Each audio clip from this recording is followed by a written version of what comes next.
Ever wondered why in Finland people like to use the phrase Written down, it would look a little something like this. You know, when you're making a presentation or you're having a speech or you're doing a long piece of text out loud and you have like a moment of pause in your speech or what you're saying. The tendency is to use either filler words or filler utterances to kind of close that gap to avoid longer pauses when you're speaking. What I want to tell you today is the filler utterance that Finnish people use when they're speaking. And I just thought it's very interesting how different languages have a different filler, it's not a word, it's like a filler utterance to kind of insert into your speech when instead of having like a small pause, you would insert an utterance.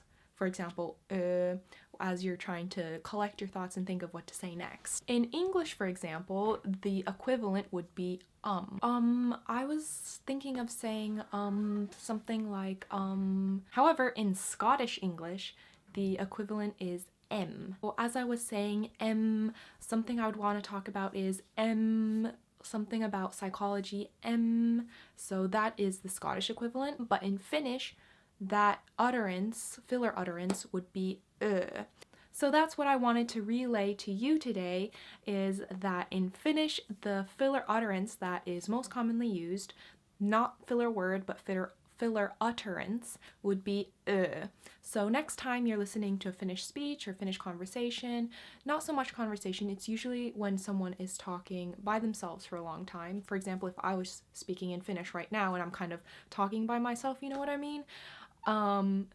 See what I said there? In English, I use In place of that in Finnish, I would have used And especially because I went to an IB school before, which was an English language program, we did have Finnish classes, and in those Finnish classes we would have presentations in Finnish, and you could really tell who was the more Finnish sounding person, not just based on what they said or their accent, but what filler word they would use. You could really tell whose first language was English and whose first language was Finnish, or who had adopted Finnish as more of their primary language, because when you listen to their presentations, even if you're speaking in Finnish and you used the filler utterance you could tell that they were still kind of thinking a little bit in English, or English was their stronger language.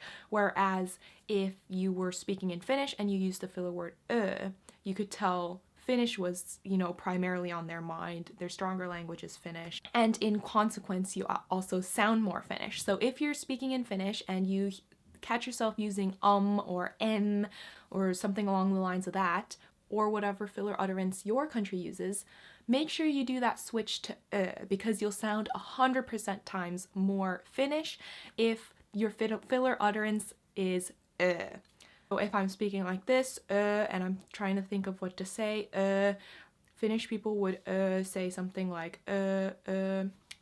yeah, just a bad example, but you get the gist of what I'm saying. So that was kind of what I wanted to relay to you today.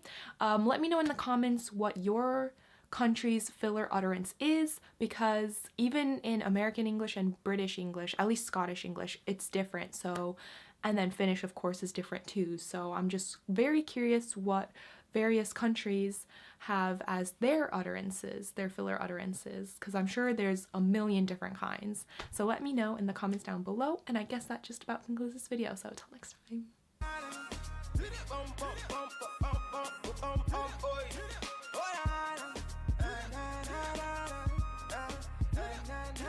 People would use as they're speaking long sentences, long speeches by themselves, mostly.